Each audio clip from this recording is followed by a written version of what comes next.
Síguenos, @Factores de Poder.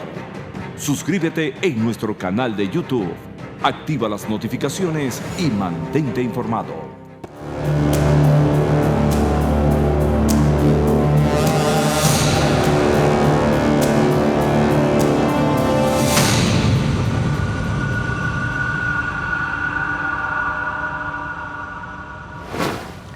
Regresamos con Agárrate. Si quieres tener un título universitario de una universidad en Estados Unidos, San Ignacio University te ofrece la oportunidad de tenerlo, aunque no vivas aquí, aunque no estés en Miami, aunque no estés en Estados Unidos, porque ellos te ofrecen varias carreras online. Las puedes estudiar desde cualquier parte del mundo donde te encuentres. Ahí tienes en pantalla la página web de San Ignacio University, su número de teléfono para que te informes, inscríbete y ten la oportunidad de obtener un título de una universidad de Estados Unidos como es San Ignacio University. Bueno, voy a hacer una entrevista que va a complacer a muchos porque me la han pedido de verdad en todas las redes, los seguidores. Se trata de César Vidal, ustedes lo han visto anteriormente, no solo aquí, sino en otros medios de comunicación. Es historiador, periodista español. Gracias, César, por estar aquí. Norteamericano en estos momentos. Sí, es que la gente, el otro día una amiga me decía, ese periodista, el español que tenía un programa de radio y que ahora vive en Estados Unidos, y es César Vidal. La gente lo identifica por el acento. Sí, no, el acento sigue siendo el mismo, no tengo interés en perderlo tampoco. Así es. Yo le estaba diciendo a los muchachos del equipo de Factores de Poder que hasta pena me daba invitarlo al programa, porque ¿cuántas veces no ha dicho César Vidal lo que va a pasar? Y parece que no escucháramos. Bueno, hay un refrán español que dice que no hay peor ciego que el que no quiere ver, ¿no? Yo creo que lo que ha sucedido en el curso de este año en Venezuela era previsible. Hemos hablado aquí, pero también en otros foros, de lo que iba a terminar sucediendo. Yo creo que no era difícil, de verdad. O sea, yo no tengo una bola de cristal en la que miro y veo el futuro, ni mucho menos. Me limito a analizar las circunstancias. Era previsible lo que iba a suceder y, desgraciadamente, está sucediendo. A mí me gustaría haberme equivocado, me gustaría que no se hubieran desarrollado los hechos como se han desarrollado, pero yo creo que es obvio. Y nos vamos acercando al final del periodo de mandato de Guaidó y yo no me atrevería a decir que Maduro está en peor situación ahora que en el mes de enero. Sinceramente, es más, la impresión que yo tengo es que ahora mismo está más fuerte de lo que estaba, por ejemplo, en febrero o en marzo. Es la impresión que yo tengo. Y no es una impresión agradable. A mí personalmente me resulta muy dolorosa. Pero yo creo que no se puede cerrar los ojos. Y además, si uno quiere tratar una enfermedad, y da lo mismo que sea una enfermedad social, que sea una enfermedad de una persona, en lo que no se puede equivocar nunca es en el diagnóstico. Uno no puede inventar las raíces de la enfermedad, uno no puede decir que esa enfermedad es otra cosa. Tienes que diagnosticar las raíces, tienes que ver cómo se ha desarrollado la enfermedad, tienes que ver en qué nos hemos equivocado en el tratamiento para que el enfermo haya empeorado. Y lamentablemente ese es un tipo de análisis que yo no veo en términos generales. Es muy excepcional la gente que efectivamente se atreve a decir esto se está tratando mal, esto va mucho más allá de ciertas explicaciones simplistas y a menos que lo abordemos, pues no hay manera de curar al enfermo. En la última conversación que tuvimos, César Vidal fue lapidario, no solamente en el diagnóstico, sino en lo que estaba por venir, ¿no?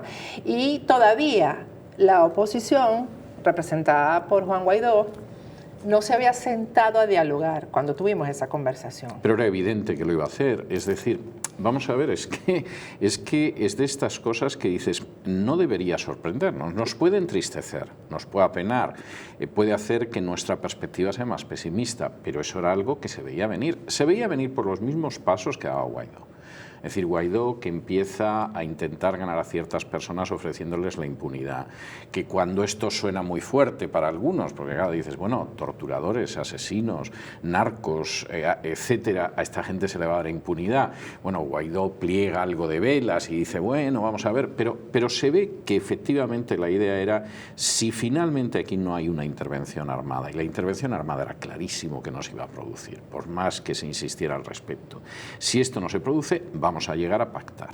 Claro, cuando la oposición está pactando en una situación que no es de fuerza, ni lejanamente, además está cuarteada, además quiere conservar cuotas de poder, es decir, aquí estamos discutiendo no que tú te vas y empezamos de cero, sino que vamos a mantener el sistema y entonces hay una parte de la tarta que todavía te vamos a conservar, etcétera, pues el resultado va a ser ese. Es decir, cualquier dictador que aguante en el curso de esa discusión va a aguantar en el poder. Incluso es posible que en algún momento, a lo mejor hubiera sido posible a principios de año que el chavismo hubiera aguantado y que Maduro se hubiera ido dentro de ese tipo de discusión que además, bueno, pues se hubiera presentado como un gran triunfo. Se va Maduro, aunque continúa todo el sistema. Pero yo creo que en estos momentos ni siquiera es realista ya pensar en eso. Es decir, lamentablemente la posición del chavismo ahora es más fuerte que a inicios de año. Y además yo creo que hay que ser muy honrado y muy sincero a la hora de analizar el panorama. Es decir, cuando de pronto te decían, bueno, pero es que hay 50 países que han reconocido a Guaidó. ¿Y qué? Es decir, como baza moral, si a eso le vas a unir otras cosas, eso tiene importancia. Pero si es solo una baza moral, no sirve de nada. Es decir, si luego esos mismos países que habían reconocido a Guaidó, que recibían embajadores de Guaidó, estaban pagando a Maduro las concesiones mineras que hay en Venezuela, ¿qué más me da a mí que reciban a un embajador de Guaidó? Y lamentablemente esa es una cuestión que yo comenté desde el primer día y que ha sido así. Entonces dices, bueno, Rusia, China. Bueno, sí, Rusia, China, Estados Unidos, Turquía, Irán, pero luego además están las democracias. O sea, está Suiza, está Alemania, está Gran Bretaña, está Francia, está España. Toda esa gente ha seguido pagando. Y entonces, lógicamente, pues el sistema se sigue manteniendo, a pesar de que es un sistema criminal, es un sistema que mata de hambre a la gente y es un sistema que se sigue sosteniendo en buena medida, y me da mucho dolor decirlo, como consecuencia de los errores de la oposición. De los errores y de los egoísmos también. Eso le iba a preguntar, ¿son errores realmente? Porque no puede ser que no escuchen, y que hay especialistas como usted que lo han dicho. Es que además lo dice la experiencia. Este no fue el primer diálogo, no fue la primera negociación que se intentó. No. Entonces, ¿son errores? ¿Es exprofeso? Vamos a ver, yo puedo creer que hay personas que de buena fe en algún momento han incurrido en ese error. Es decir, yo al que se sentó a negociar con el chavismo la primera vez, le concedo la posibilidad de la buena fe. Es decir, pensábamos que sí, bueno, lo puedo entender. Pero esto era lo que decía Lincoln. Es decir, si a ti te engañan, la primera vez la culpa la tiene el que te ha engañado. Si esa misma persona te engaña la segunda vez, la culpa es tuya. Así es. Y yo me temo que este es el caso de la oposición. Entonces, en la oposición hay de todo y hay gente que fundamentalmente lo que le interesa es tener su cuota de poder asegurada. Y si esa cuota de poder implica llegar a algún tipo de pacto con el chavismo, pues se llega. Entonces, cuando se analiza el fenómeno venezolano, que a algunos además les parece que propagandísticamente lo analizan muy bien, bueno, la prueba de que no es así es que un gobierno de la Unión Europea como el español ha decidido que no extradita a Estados Unidos a un criminal clarísimo, que es un general venezolano implicado hasta las cejas en el narcotráfico, y no pasa nada. No pasa nada. Y no pasa nada. Que la decisión es porque supuestamente son acusaciones políticas, que no hay realmente pruebas. Bueno, pues eso demuestra la inmensa debilidad, la tremenda fragilidad de la política exterior de Guaidó. Entonces, ¿qué más da que en España pueda haber un embajador de Guaidó si en un momento determinado un personaje que es un criminal? O sea, es que no estamos hablando de un sargento de un regimiento perdido. No solo no lo extraditan, lo ponen en libertad. Exactamente. Y entonces esa persona no solo no es extraditada, sino que va a estar muy bien en España. Entonces, y estamos hablando de España, porque si a mí me dicen que esto es en un país del África Austral o de ciertas partes del mundo, lo puedo entender, pero estás hablando de un país de la Unión Europea que ha aceptado a Guaidó, que incluso lo ha respaldado. Bueno, pues esto demuestra la realidad de la situación. Entonces, el problema es que hay una negativa a intentar explicar cómo se llegó en algún momento a esto. Nadie quiere saber cómo Chávez llegó al poder, porque implica reconocer culpas que nadie quiere reconocer. Nadie analiza cómo en un momento determinado Chávez crea todo un sistema y hay fuerzas dentro de Venezuela que apoyan la creación de ese sistema chavista. Es mucho más fácil culpar de esto a Fidel Castro, que era un perfecto imbécil, según han dicho personas que lo conocían muy de cerca. Pero bueno, se convierte aquí en la excusa para decir no tuvimos ninguna culpa de lo que sucedió. Aquí se creó un sistema, votamos a favor de ese sistema, seguimos diciendo que se aplique la Constitución de ese sistema y la culpa la tiene Fidel Castro, que hace mucho tiempo que supongo que estará padeciendo las penas eternas en el infierno.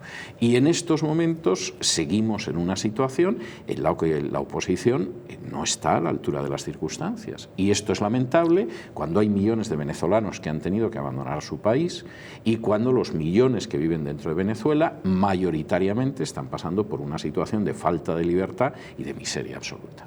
Sí, ahora ocurre esto de que el régimen se sienta con la oposición que se adapta pues, a lo que ellos quieren, que yo creo que al final es ir a unas elecciones y que la comunidad internacional se quede tranquila porque hubo elecciones y ellos volvieron a ganar el punto. Bueno, es que además, tal y como van las cosas, si la oposición, que en estos momentos tiene una treintena de candidatos, es que esto es tremendo. Es decir, ¿alguien se imagina que puede salir adelante una oposición contra una dictadura que en vez de presentar un frente unido tiene 30 y tantos candidatos que aspiran a suceder a Maduro? O sea, es que esto es delirante. Yo lo siento mucho, me da mucha pena las consecuencias de esto.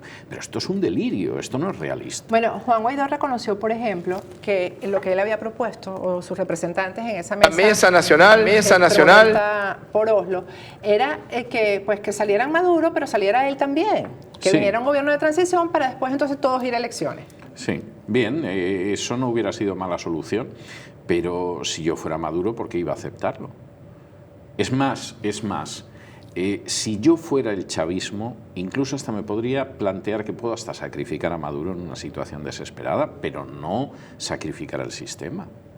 Y esto a mí me parece que es bastante claro. Claro, en estos momentos hay riesgos de ir a unas nuevas elecciones y que las ganen los chavistas, precisamente por la división de la propia oposición y porque hay un sector de la oposición que dice, bueno, pues en fin, vamos a ver cómo se produce una redistribución del poder. No, y sobre todo porque el que vota es el ciudadano, y el ciudadano no cree en eso. Sobre todo si no hay condiciones. Eso es lo que pasa. No. Bueno, es que esta es la otra canción. Es decir, en un momento determinado tú te puedes encontrar con un porcentaje de gente que decide que se va a su casa porque no está dispuesto a someterse a una burla. Con lo cual, pues, si tú convocas una... Bueno, es más, hasta puedes convocar las elecciones. Puede haber observadores internacionales. Pueden ser relativamente limpias e incluso ganarlas. Porque efectivamente hay mucha gente que ya no cree en ese proceso electoral y no les faltan razones para no creer en ello. De manera que si consigues que se presente alguien de la oposición que les va a tocar alguna migaja de la torta y al mismo tiempo incluso invitas, pues por ejemplo, a la Fundación Carter o a alguna de estas organizaciones que van a las elecciones más extrañas y siempre acaban diciendo que las elecciones han sido democráticas. Yo, por ejemplo, si fuera Maduro diría, bueno, vamos a tener elecciones, que venga la gente de la Fundación Carter, que venga, en fin, alguna otra fundación suiza y alguna otra fundación irlandesa que se dedican a avalar las cosas que no hay quien avale. ¿Qué es lo que han hecho hasta ahora? Y tenemos unas elecciones, hay una oposición que se va a presentar, se va a llevar una pequeña tajada del poder y nos mantenemos en el poder y a ver quién dice que esto no han sido unas elecciones y a ver quién mantiene la política a la que nos han sometido en los últimos meses. Punto. Y además aprovecharía que es un año electoral en Estados Unidos y que va a ser difícil que Donald Trump, que quiere ser reelegido, se meta en ningún lío, vamos, en Venezuela o en cualquier parte del planeta. De eso quiero que hablemos al regreso, porque además hoy designaron al sustituto de Bolton, que es un especialista en situación de rehenes, o sea que ya lo que considera Estados Unidos que es Venezuela es un país secuestrado. Obviamente, porque la especialidad de este señor que acaban de designar es la negociación en situación de rehenes. Al regreso seguimos conversando con César Vidal, ya volvemos. No, esto es...